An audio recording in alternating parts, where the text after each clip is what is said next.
Oke, soal selanjutnya tentang kapasitor ya. Perhatikan gambar berikut ini, dikasih data. Tentukanlah muatan pada C1 dan C4 ya, di sini C1 dan C4 ya. Caranya gimana? Oke, mula-mula kita cari dulu berapa kapasitas dari kapasitor susunan kapasitor berikut ini. Nih, nah ini adalah seri.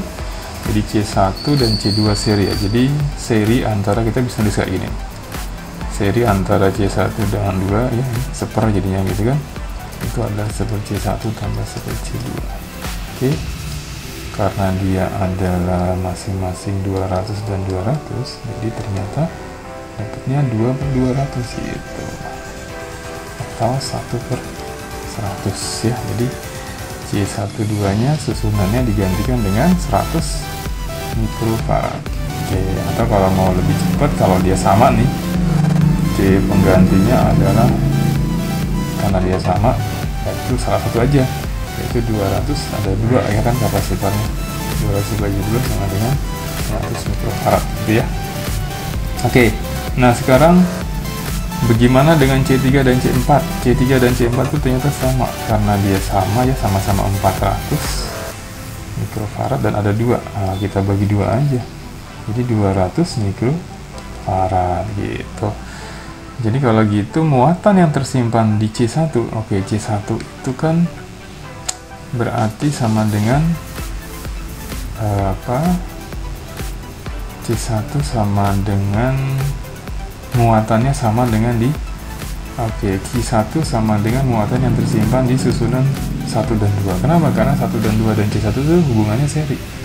Oke, ini karena susunannya seri gitu ya. Ini menjadi dalil kita bisa menentukan Q1 dengan Q2 itu karena susunannya seri. Sehingga kalau kita mau cari berapa muatan yang tersimpan di I1, kita cukup mencari muatan yang tersimpan di susunan Q12. Oke deh. Q12 susunannya berapa? Kan kita sudah tahu C12 dikali dengan tegangan totalnya. Ingat, tegangan totalnya ini adalah paralel, jadi sama ya, sama dengan 4 volt gitu. Jadi tinggal masukkan C12 tadi dapatnya 100 mikrofarad dikali dengan berapa? Tegangannya 4 volt, jadi dapatnya 400 mikrocoulomb gitu ya. Sedangkan yang susunan C4 atau Q4 itu sama dengan Q34. Nah, oke, kenapa? Lagi-lagi karena seri. Oke, jadi susunan yang tersimpan di sini dengan susunan penggantinya adalah sama.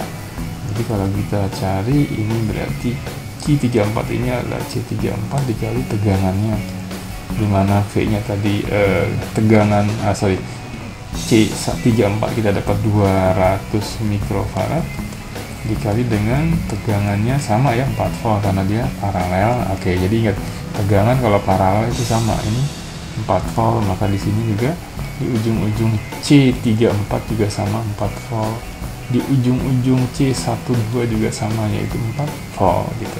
Jadi di sini kita dapat 200 dikali 4, 800 mikrocoulomb satuannya ya, untuk muatan.